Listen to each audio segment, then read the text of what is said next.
ఓం గం గణపతి నమః. మాఘపురాణము 15వ అధ్యాయము. Welcome back to Anu devotional voice. నేను మీ అను.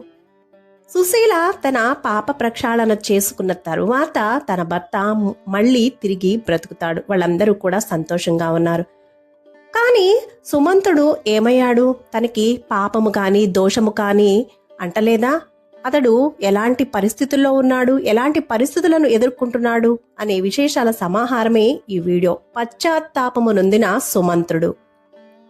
సమస్త పాపదోషముల నుండి మాఘమాస వ్రత ప్రభావం వలన విముక్తి నొందినటువంటి సుబుద్ధి కుటుంబ వృత్తాంతమును పరమేశ్వరుని ద్వారా వినిన పార్వతీదేవి, స్వామి సుబుద్ధియు తన కుమార్తె ఆమె భర్త మొన్న వారందరూ కూడా విషయాలను విపులంగా వివరించితిరి. కానీ సుబుద్ధి శిష్యుడైనటువంటి సుమంత్రుని గురించి చెప్పలేదు. ఆ సుమంత్రుడు ఏమైనాడు? అతని జీవితము ఎట్లా ఉన్నది? అతడేమైనా శిక్షలను అనుభవించుచున్నాడా? మొన్న విషయాలు కూడా వివరించి నన్ను తరింప చేయండి అని కోరింది. ప్రియసఖి పార్వతి అడిగితే పరమేశ్వరుడు కాదంటాడా? సరే అని ఇట్లా చెప్పసాగాడు. దేవి, తెలిసి చేసినా తెలియక చేసినా తప్పు తప్పే కదా. మండుతున్న అగ్నిని ముట్టుకుంటే పసివాడినైనను బాధించక మానుతుందా?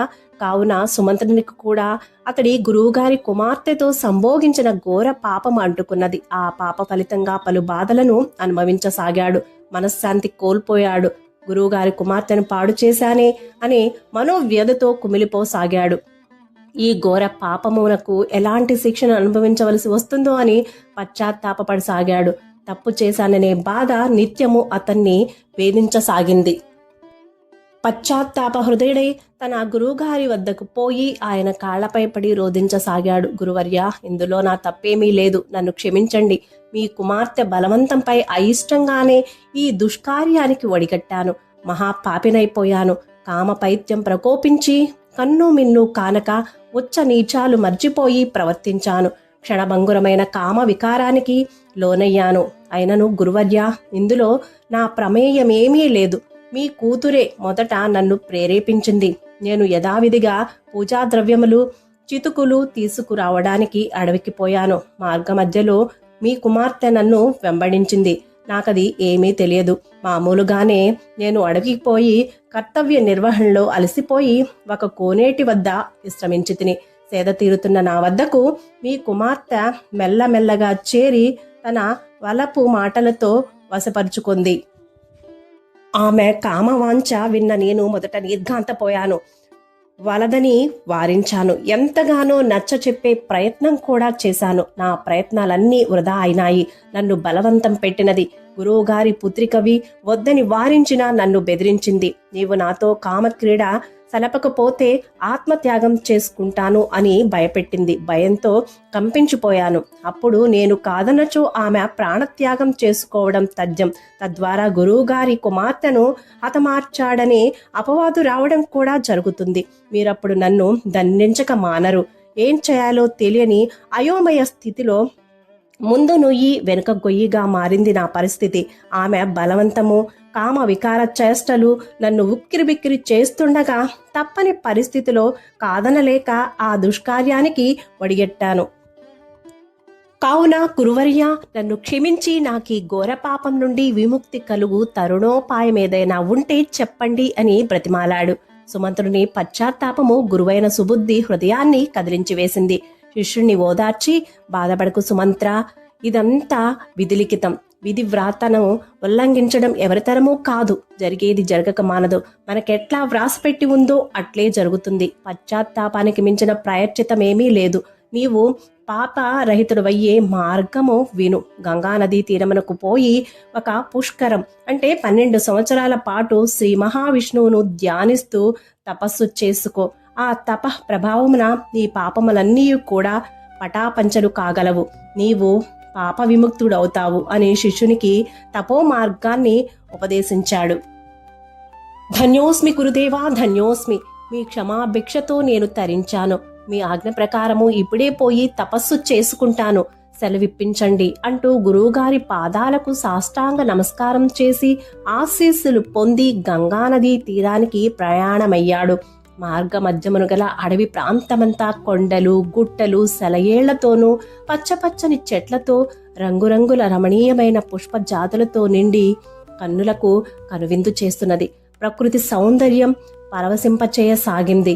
క్రూర మృగములు, సాధు జంతువులు కలిసి ఐకమత్యంతో మెలగసాగాయి. విరోధ జంతువులైన నెమళ్ళు, పాములు విచ్చలవిడిగా విహరించుచున్నవి.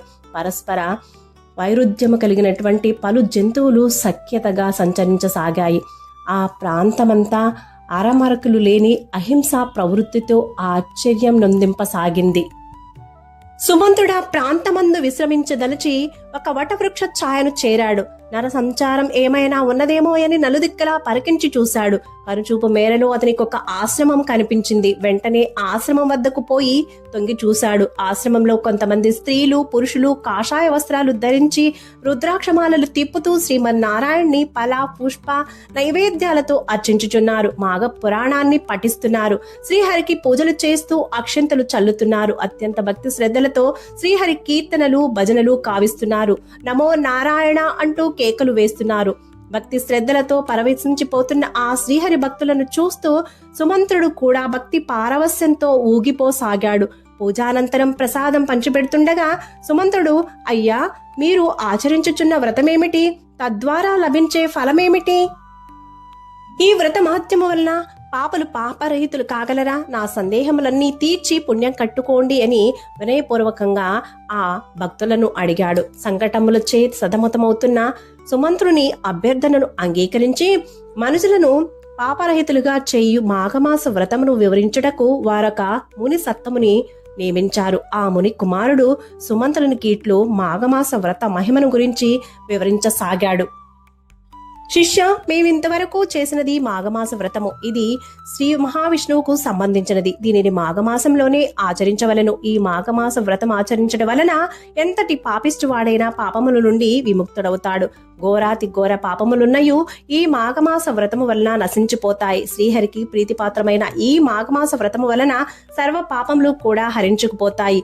ఈ మాఘమాస వ్రతము అంతటికీ మహోన్నతమైనది, దివ్యమైనది. ఇది జాతి, కుల భేదములు అతీతమైనది కావున సర్వులు కూడా దీన్ని ఆచరించవచ్చు.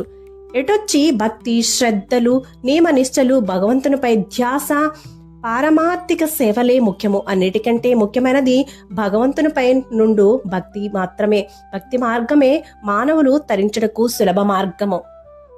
మాఘమాసంలో సూర్యుడు మకర రాశిలో ఉండగా సూర్యోదయ సమయమందు ఏదైనా నది యందు నదీ స్నానం చేయాలి. దీనినే మాఘ స్నానం అంటారు. ఈ స్నానము వల్ల శ్రీహరి కృపకు పాత్రులవుతారు. ఈ మాఘమాసం అన్ని రోజులు కూడా అత్యంత భక్తి శ్రద్ధలతో ప్రతి రోజు నదీ స్నానము చేసి విష్ణు పురాణాలు పఠించుచు, భక్తి భజనలు చేయుచు, పురాణ కథలు వింటూ విష్ణుమయమైన జీవితాన్ని గడిపినచో నట్టివారు నేరుగా వైకుంఠవాసులగుదురు. అట్లు కాక ఇతరులను దూషించువారును, పెద్దలు గురువుల పట్ల అమర్యాదగా ప్రవర్తించువారును, అసత్యములాడువారును, భగవద్భక్తులను హేళన చేయువారును, పరస్త్రీలను బలాత్కరించి చెరచువారును, దొంగతనము చేయువారును, ఇండ్లు తగలబెట్టువారును, కపట సాక్ష్యములు చెప్పువారును, పరిశుభ్రత లేనివారును, కన్యలను, గుర్రాలను, పశువులను అమ్మువారును, వాటిని కొనువారును, వీరందరూ కూడా బ్రహ్మహత్య మహాపాతకములు చేసిన వారితో సమానులే అవుతారు. దైవ సంబంధిత ధనమును అపహరించువారును, దేవుని పూజలు చేయనివారు, నదీ స్నానము చేయనివారు, పరోపకారము చేయనివారు, దాన ధర్మములు నిర్వర్తించని వారు, ఇచ్చిన మాటను నిలబెట్టుకోలేని వారు, విలువైన బంగారు, వెండి, రత్నము, సాలగ్రామములను దొంగలించువారు, ఇట్టి పాపములు చేయవారందరూ భ్రష్టులైపోతారు. రౌరవాది నరకాలను అనుభవిస్తారు.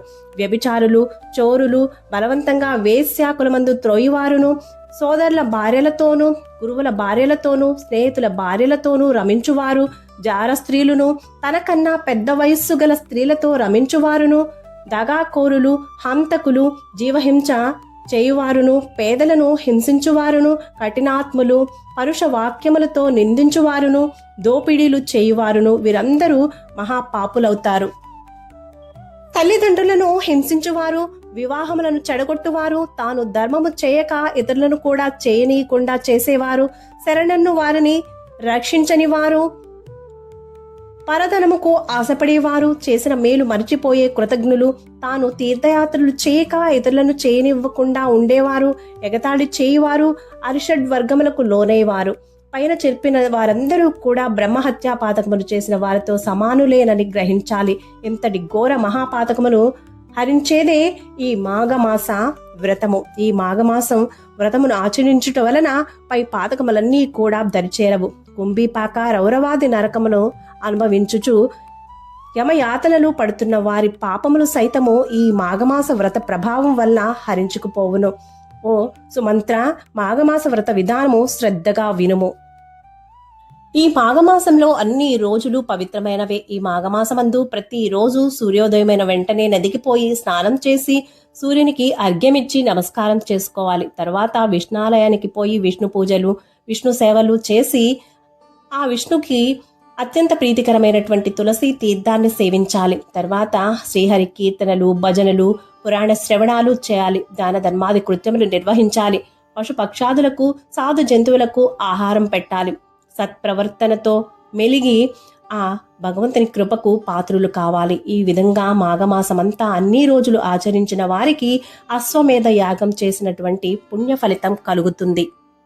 మాఘమాసానికి అధిపతి శ్రీహరే కనుక మనం చేయు అన్ని పూజలు ఆయనకే వర్తిస్తాయి. అందుచే నియమ నిష్ఠలతో ఈ మాఘమాస వ్రతాన్ని ఆచరించేవారు వైకుంఠవాసులవుతున్నారు. నదీ తీరమందు విష్ణాలయం లేనిచో విష్ణుదేవుని పటము కాని విగ్రహము గాని తీసుకుని వెళ్లి వాటిని తులసి దళములతో పూజించాలి. ధూపదీప నైవేద్యాలతోనూ అగరు, కస్తూరి, గంధ, అక్షంతలతో పూజించాలి. పూజానంతరం తాంబూలాదులను సమర్పించి విష్ణు భజనలు, సంకీర్తనలు గావించాలి. ఈ మాఘమాసమంతా పైన చెప్పిన విధంగా నిత్యము నిర్వర్తించి మాసాంతంలో ఒక సద్బ్రాహ్మణ్కి దాన ధర్మాలు చేయాలి. ఆ బ్రాహ్మణ్కి వస్త్రదానం చేయాలి. బంగారము, వెండి, ధనాదులతో దక్షిణలిచ్చి సంతృప్తి పరచాలి. అతనికి షడ్రచోపేతమైనటువంటి విందునివ్వాలి. బ్రాహ్మణులకు సమారాధన చేయగలిగితే మిక్కిలి పుణ్యము. 3,000,000 దేవతలు సంతసిస్తారు. అట్టి వారికి పునర్జన్మ అంటూ ఉండదు. యమదూతలు వెంటబడరు. సర్వ పాపముల నుండి విముక్తులవుతారు అని చెప్పడంలో ఎలాంటి సందేహం లేదు. నేను చెప్పిన విషయములన్నీ సాక్షాత్తు పరమేశ్వరుడే పార్వతికి విన్నవించాడు. ఇంతటి మహత్యము గల మాఘమాసం ఇంకనూ 3 దినములే ఉన్నది. కావున నీవును నదీ స్నానాదులు, పూజలు చేసి పుణ్యాత్ముడివి కమ్ము అని మునిసత్తముడు సుమంత్రునికి తెలియచేశాడు. అంతటా సుమంతుడు వారితో, నా గురువైన సుబుద్ధి నన్ను పాప పరిహారార్థము తపస్సు చేసుకోమని బోధించాడని చెప్పగా విన్న ఆ మునిసత్తముడు మరలా ఇట్లంటున్నాడు. నాయనా సుమంత్ర, నీ గురువు చెప్పినది యథార్థమే కాదనను. నీ గురు పుత్రికతో నీవు రత్యానందము అనుభవించావు.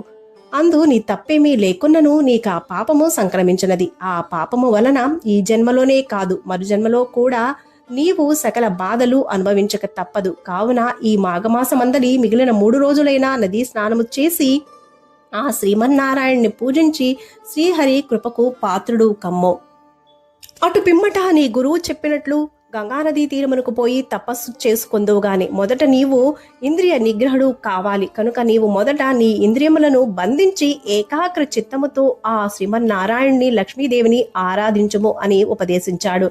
సుమంతుడు మునిసత్తముడు చెప్పినట్లే ఆ 3 దినములు అచటనే ఉండి మాఘ స్నానములు చేసి నదీ తీరమందు శ్రీ మహావిష్ణువును పూజించి భజనలందు పాల్గొని అటు పిమ్మట ఆశ్రమవాసులకు అభివాదం చేసి వారి వద్ద నుండి సెలవు తీసుకుని తన గురువు ఆజ్ఞ ప్రకారము తపస్సు చేసుకున్నటకై గంగా నదీ తీరమునకు పోయెను. మాఘపురాణము 15వ అధ్యాయము సమాప్తము. సర్వేజన సుఖినో భవంతు. శుభం. Thank you for watching. Please subscribe my channel. Please like, share, comment on my video.